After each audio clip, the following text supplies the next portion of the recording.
खुशामदीद, good morning, इस्तकबाल आप सबका, बहुत बहुत स्वागत और बहुत बहुत शुक्रिया। प्रोग्राम सलाम जेके का आगाज हुआ चाहता, मैं आसिफ रशीद आपके साथ 8:37 हुआ चाहते हैं, ठीक 10 बजे तक हमारा और आपका साथ रहेगा। नाजरीन, इस प्रोग्राम में बैनुल-अक़वामी सतह से चंद बड़ी खबरें और अहम तरीन मालूमात आज प्रोग्राम में हमारी तरजीहात में शामिल रहेंगी।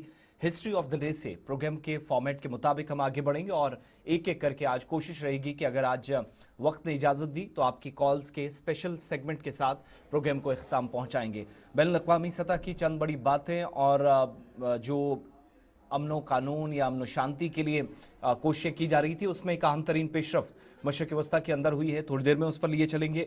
जम्मू कश्मीर में हुकूमती सतह पर कुछ फैसले, बैक टू बैक अहम शख्सियात के दौरे, दारुल-हुकूमत दिल्ली के अंदर सरगर्मियां और कुछ बयानात जो मुल्की सतह पर काफ़ी हलचल पैदा कर रही हैं, आज के प्रोग्राम का हिस्सा रहेंगे। और जम्मू कश्मीर पुलिस, फौज या दीगर इदारे भी काफ़ी सुर्खियों में है। अमरनाथ यात्रा के लिए तैयारियां चल रही हैं, मुहर्रम का आज दूसरा दिन है, इस सिलसिले में इकदाम उठाए जा रहे हैं और साथ साथ कुछ गिरफ्तारियां भी हुई हैं, कुछ बड़े ऑपरेशंस को अंजाम दिया गया। मगर इन सारी मौज़ूआत पर जाने से पहले ये याद रखिएगा कि हमारे तमाम सोशल मीडिया प्लेटफॉर्म्स पर, गुलिस्तान न्यूज़ पर और JK 24/7 न्यूज़ पर आप हमारे साथ रहेंगे, ज्वाइन करेंगे। आपकी आरा का भी हमें इंतज़ार रहेगा, जिसकी मदद से प्रोग्राम में जो भी कोई कोताही, कोई गलती हो, उसको दूर किया जा सकता है, प्रोग्राम को मज़ीद दुरुस्त किया जा सकता है। ज़हूर लोलाबी मेरे साथ स्टूडियो में मौजूद हैं। प्रोग्राम में आगे बढ़ेंगे, हिस्ट्री ऑफ द डे से बाकायदा आगाज़ और उसके बाद एक एक करके आज के मौज़ूआत पर। बहुत शुक्रिया आसिफ। तो नाज़रीन, प्रोग्राम की शुरुआत आए फॉर्मेट के हिसाब से हिस्ट्री ऑफ द डे के साथ करेंगे। आज मुहर्रम हराम का दूसरा दिन है, लेकिन अंग्रेजी कैलेंडर के हिसाब से आज जून की 18 तारीख है, जमेरात का दिन है। लेकिन माजी में आज के दिन कौमी और बैनुल-अक़वामी सतह पर क्या आपके सामने आ रहे हैं। आज के दिन 1858 में रानी लक्ष्मी अंग्रेज फौज के खिलाफ लड़ते हुए ग्वालियर में शहीद हुई थी। 1946 में डॉक्टर राम मनोहर लोहिया ने गोवा को आज़ाद कराने के लिए तहरीक शुरू की, इसकी शुरुआत आज के दिन हुई थी। 1951 में आईन में पहली बड़ी तरमीम को उस वक्त के सदर राजेंद्र प्रसाद की मंजूरी मिली और ये पहली बार आईन में तब्दीली हुई थी। 1845 में आज के दिन जंग वाटरलो में फ्रांसीसी शहंशाह नेपोलियन बोनापार्ट को शिकस्त हुई। 1953 में आज के दिन मिस्र में मोहम्मद अली खानदान के बादशाह का खात्मा हुआ और मिस्र में जमहूरियत कायम हुई। 1983 में सीली राइड चैलेंजर्स खलाई शटल के जरिए सफर करने वाली पहली अमेरिकी खातून बनी। ये कारनामा इन्होंने आज के दिन अंजाम दिया था साल 1983 में। आज के दिन साल 2016 में, आज से 10 बरस कबल, भारतीय फिजाइया ने पहली बार खवातीन को जंगी पायलट के तौर पर फिजाइया में शामिल किया। 2021 में, आज से 5 बरस कबल, चीनी खलाबाजों का पहला दस्ता अपने नए खलाई स्टेशन तियान होंग पर दाखिल हो गया, इसकी शुरुआत आज के दिन हुई थी। 1992 में रूस के मशहूर तरीन गैस कंपनी गाज़प्रोम का क़याम अमल में लाया गया। आज के दिन ये गैस कंपनी कायम हुई थी साल 1992 में। ये चंद अहम वाक़ात थे कौमी और आलमी सतह के माज़ में आज के दिन क्या कुछ हुआ है। 1972 में आज के दिन लंदन में ब्रिटिश एयरवेज का तैयारा गिरकर तबाह हुआ, 118 अफराद हलाक हुए। 1845 में अमेरिकी सदर जेम्स पोलक ने मैक्सिको के साथ जंगबंदी को मंजूरी दी थी। 1983 में आज के दिन कपिल देव ने वर्ल्ड कप के मैच में जिम्बाब्वे के खिलाफ 175 रन बनाकर भारत को मैच जितवाया था। तारीखी कामयाबी भारत ने यहाँ हासिल की थी। तो ये चंद अहम वाक़ात थे कौमी और आलमी सतह के माजी में आज के दिन की अहमियत क्या है वो हमने एक एक करके आपके सामने रखे।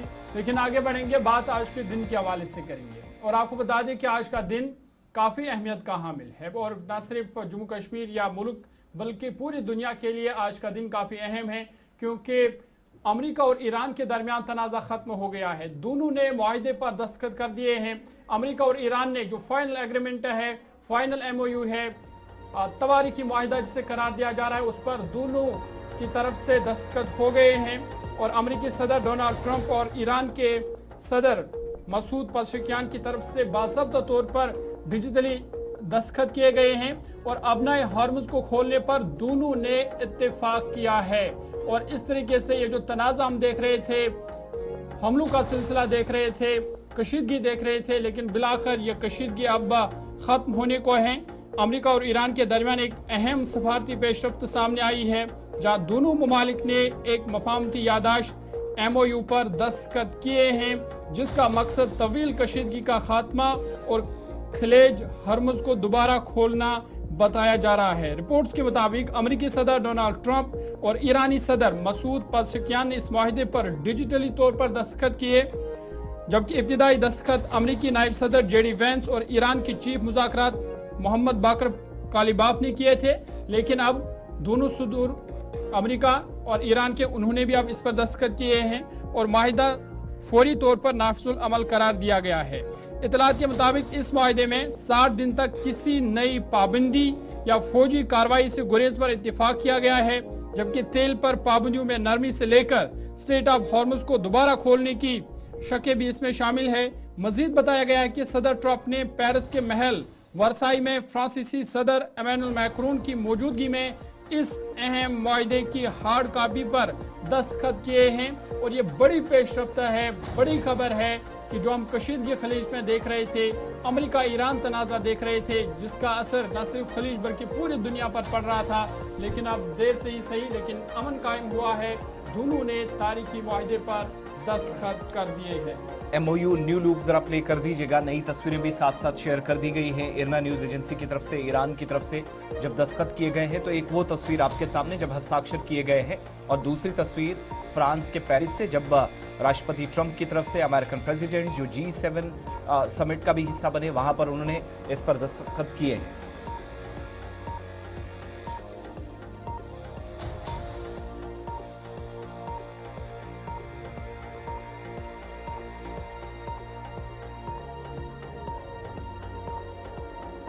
स्टेटमेंट्स भी आ गई हैं, उस पर भी चलेंगे और हमारे साथ खास मेहमान भी प्रोग्राम में ज्वाइन करेंगे। जरा इस डील को और दोनों तरफ से होने वाली इस पेशरफ्त को समझेंगे। लेकिन डील की जो ऑफिशियल कंफर्मेशन की गई वो एक मसूद पेज़ेश्कियान का वो जो लेटर जो उनने मीडिया में उसकी कॉपी शेयर कर दी है, जो 14 पॉइंट एजेंडा था जिस पर डिस्कशन के बाद एक लंबी लड़ाई के बाद हस्ताक्षर किए गए। और दूसरी तरफ राष्ट्रपति ट्रंप को जरा सुनिएगा, जिन्होंने इस डील को मुश्किल करार दिया लेकिन उनके मुताबिक डील हो गई है। You signed the deal? You signed the MOU? It's signed, yeah. You signed? You signed it. You signed. Why did you sign it? The stories. Easy. I can tell you.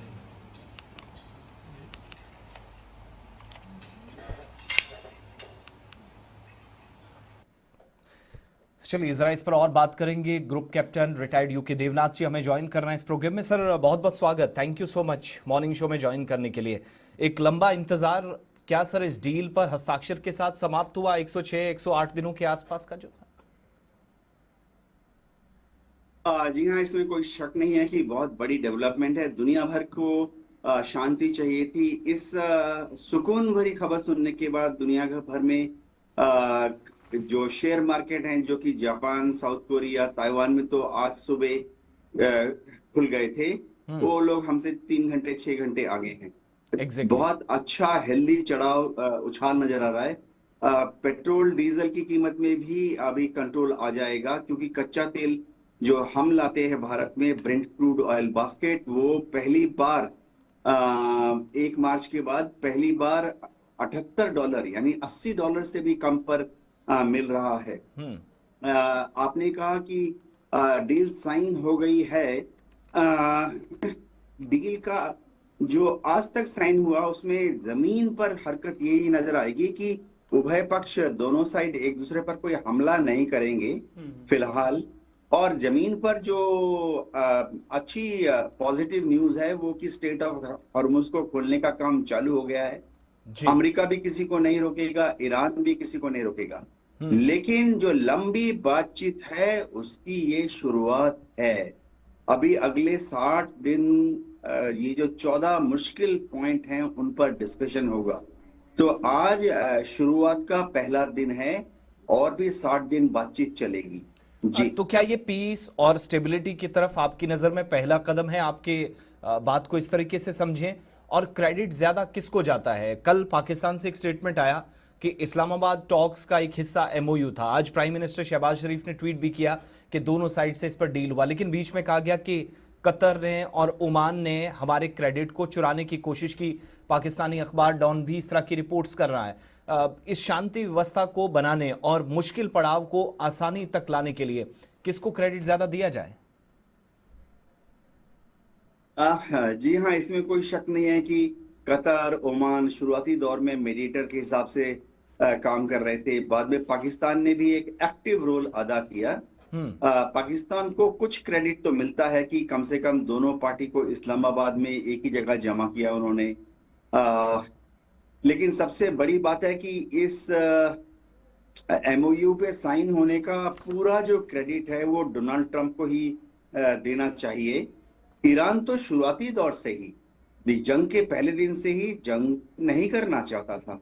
28 फरवरी को जो बमबारी चालू हुई वो Iran ने नहीं शुरू की। और उसके बाद जो जंग हुई वो भी ईरान ने नहीं की। ईरान तो एक दिन का भी जंग नहीं करना चाहता था। उसके ऊपर जंग थोपी गई अमेरिका द्वारा, ईरान के ऊपर जंग थोपी गई इजराइल के द्वारा। लेकिन अभी जो क्रेडिट है वो डोनाल्ड ट्रंप को देना चाहिए कि कम से कम वो अपना जो एक सख्त रवैया था उन्होंने उसको जरा नरम किया। और दूसरी बात है कि डोनाल्ड ट्रंप ने कुछ हद तक इजराइल को काबू में किया। यूके देवनाथ जी, आपसे ये भी समझना चाहेंगे कि जिसका पहली अनाउंसमेंट हुआ था कल जो स्विट्जरलैंड की जेनेवा में तकरीब होनी है, तो क्या ये माना जाए कि वो एक अब रस्मी तकरीब होगी? और दूसरी बड़ी बात ये कि अमेरिका एक तरफ से कह रहा है कि ये जो डील हुई है या एमओयू पर दस्तखत हुए हैं, अमेरिका इसको अपनी जीत करार दे रहा है, दूसरी तरफ ईरान भी अपनी जीत करार दे रहा है। तो असल में ये किसकी जीत है? हाँ, डोनाल्ड ट्रंप जो है वो क्या कहते हैं, क्रेडिट लेना चाहते हैं। डोनाल्ड ट्रंप G7 के लीडर्स को बताना चाहते हैं, इसीलिए उन्होंने हरी भरी में भी साइन किया। देखिए 19 तारीख को साइन होना था, आज ही साइन हो गया। तो डोनाल्ड ट्रंप क्रेडिट लेना चाहते हैं कि G7 की मीटिंग में दुनिया के देशों को दिखाना चाहते हैं कि देखो मैंने शांति वार्ता सक्सेसफुली नेगोशिएट किया। अभी वो चुपके से आप कहना शुरू कर देंगे कि उन्होंने दुनिया में एक और जंग को रुकवा दिया तो उनको नोबेल पीस प्राइज मिलना चाहिए। देखिए हार जीत की बात यह है कि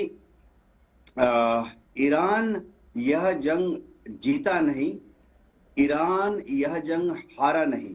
तो ईरान के लिए बहुत बड़ी कामयाबी है कि ईरान यह जंग हारा नहीं। बिल्कुल, अपने पॉइंट्स मनवाने में भी एक तरह से सफल रहा। हम ये हार और जीत की बात कर रहे हैं, जरा एक स्टेटमेंट की तरफ लेकर चलते हैं। दो बैक टू बैक खबरें मैं वापस आपके पास लौटूंगा।